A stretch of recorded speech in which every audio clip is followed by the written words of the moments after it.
إن الحمد لله نحمده ونستعينه ونستغفره ونعوذ بالله من شرور أنفسنا ومن سيئات أعمالنا من يهده الله فلا مضل له ومن يضلل فلا هادي له أشهد أن لا إله إلا الله وحده لا شريك له وأشهد أن محمدا عبده ورسوله الذي لا نبي ولا رسول بعده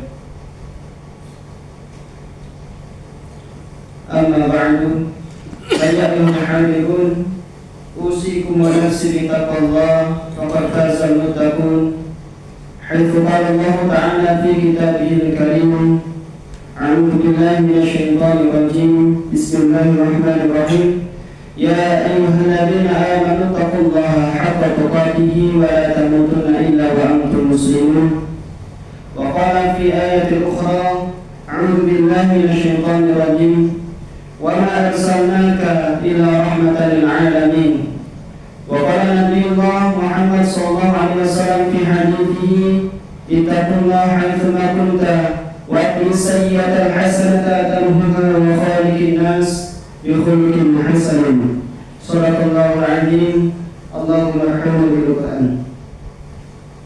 Ma'asyiral muslimin rahimakumullah. Pertama-tama marilah kita panjatkan puji serta syukur kita kehadirat Allah Subhanahu wa taala. Dan alhamdulillah sampai saat ini Allah Subhanahu wa taala masih memberikan kita banyak nikmat yang perlu kita tegaskan dan perlu kita ketahui bersama. Nikmat yang telah Allah berikan kepada kita hakikatnya adalah sarana yang Allah berikan kepada kita untuk senantiasa mendekatkan diri dan banyak beribadah kepada Allah Subhanahu wa taala. Dan tak lupa sholawat beserta salam marilah kita panjatkan kepada habibana nabiyana Muhammad sallallahu alaihi wasallam, karena berkat dakwah dan perjuangan hidupnya alhamdulillah sampai detik ini kita bisa merasakan nikmatnya iman dan Islam. Dan tak lupa khatib berwasiat kepada diri sendiri dan juga kepada para jemaah sekalian, marilah kita sama-sama untuk senantiasa meningkatkan kualitas dan kuantitas keimanan dan ketakwaan kepada Allah Subhanahu wa taala. Karena Allah Subhanahu wa taala berfirman dalam Al-Qur'an, "Wa tazawwadu fa inna khairaz zadi taqwa." Sebaik-baik bekal yang akan kita bawa ke hadapan Allah Subhanahu wa taala ialah ketakwaan. Ma'asyiral muslimin rahimakumullah. Bulan ini adalah bulan Rabiul Awal, bulan di mana Nabi yang paling mulia yakni Rasulullah sallallahu alaihi wasallam dilahirkan. Dan di bulan Maulid ini seyogianya kita harus senantiasa memperbanyak rasa syukur kita kepada Allah Subhanahu wa taala karena telah mengutus seorang nabi yang menjadi suri teladan dan terbaik sepanjang zaman. Nabi diutus ke muka bumi ini tiada lain adalah sebagai rahmat bagi seluruh alam. Sebagaimana Allah Subhanahu wa taala berfirman dalam surat Al-Anbiya ayat 107, A'udzu billahi minasyaitonir rajim.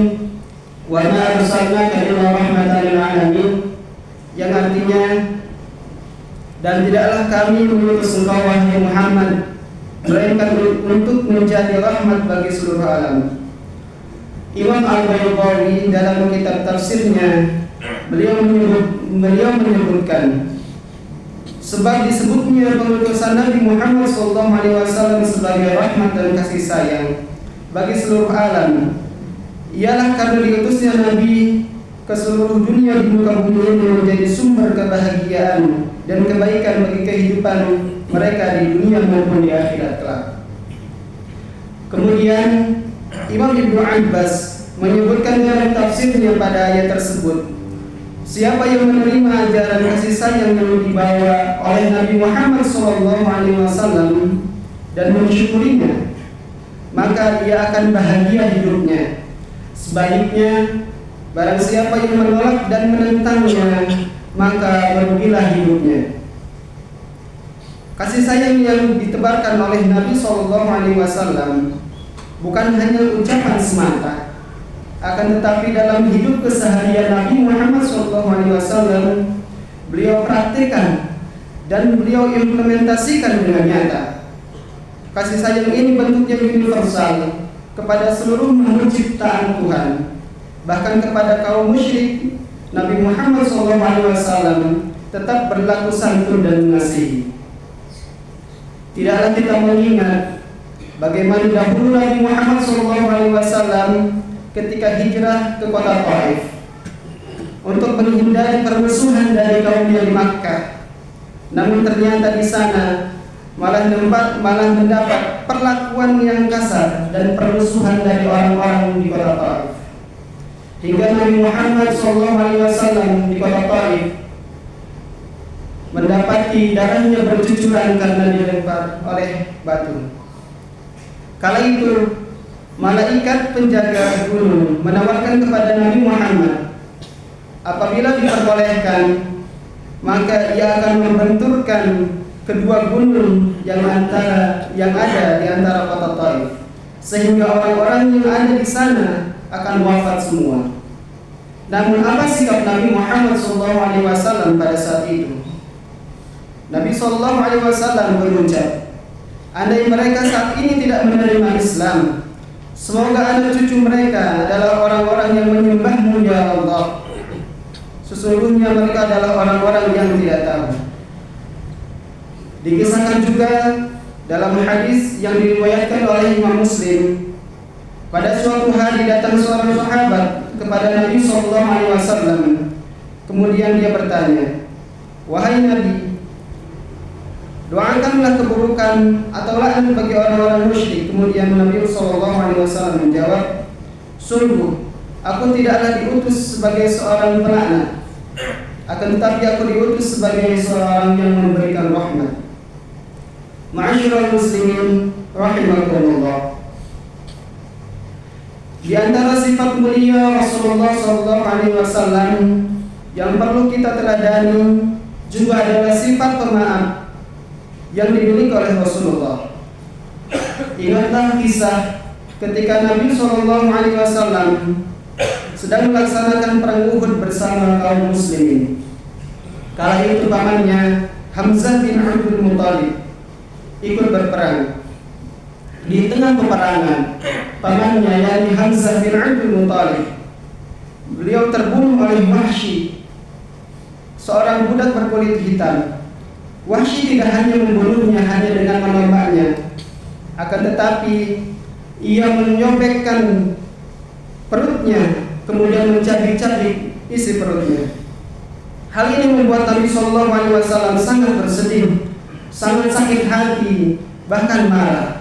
Bayangkan, paman yang begitu dicintainya, begitu membelanya, wafat dengan cara mengenaskan seperti itu. Akan tetapi ketika Wahsy menyatakan diri di hadapan Rasulullah SAW untuk memeluk Islam, Nabi SAW memaafkannya, meski beliau tidak mau melihat wajah Wahsy karena beliau takut teringat akan kesedihan ketika pamannya meninggal. Jamaah sholat Jumat yang dirahmati oleh Allah Subhanahu wa Ta'ala, mengenai sifat memaafkan, sungguh Allah telah berfirman dalam Quran surat Al-A'raf ayat 190. A'udzu billahi minasyaitonir rajim. Bismillahirrahmanirrahim. Khudhil 'afwa wa'mur bil ma'ruf wa 'arid 'anil jahilin. Yang artinya, jadilah engkau pemaaf dan suruhlah orang-orang mengerjakan yang ma'ruf, serta berpalinglah daripada orang-orang yang bodoh.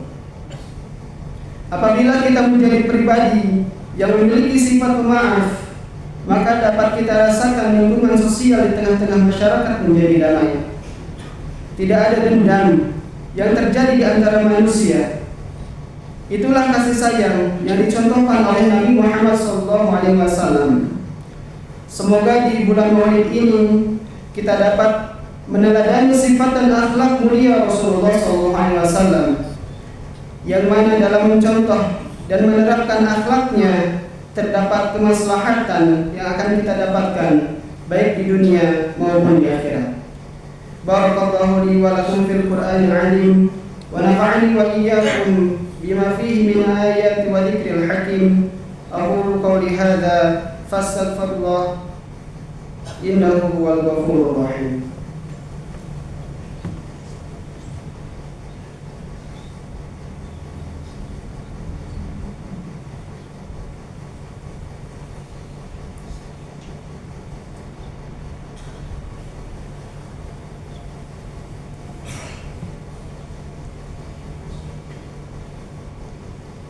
Alhamdulillah walhamdulillah thumma alhamdulillah wassalatu wassalamu ala rasulillah asyhadu an la ilaha illallah wahdahu la syarika lah wa asyhadu anna muhammadan abduhu wa rasuluh alladzi la nabiyya wa la rasula ba'dah.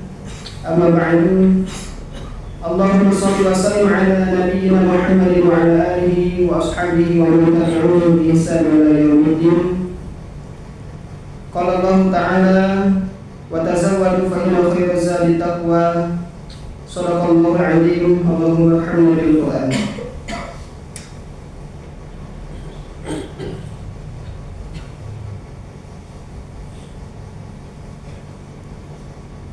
Faqala Allah Ta'ala inna Allaha wa malaikatahu yusalluna 'alan nabi ya ayyuhalladzina amanu sallu 'alaihi wa sallimu taslima. Allahumma shalli ala sayyidina Muhammad wa ala ali sayyidina Muhammad. Allahumma ighfir lil muslimina wal muslimin wal mu'minina wal mu'minat al ahya'i minhum wal amwat. Allahumma arinal haqqa haqqan warzuqna ittiba'ah wa arinal batila batila warzuqna ijtinabah.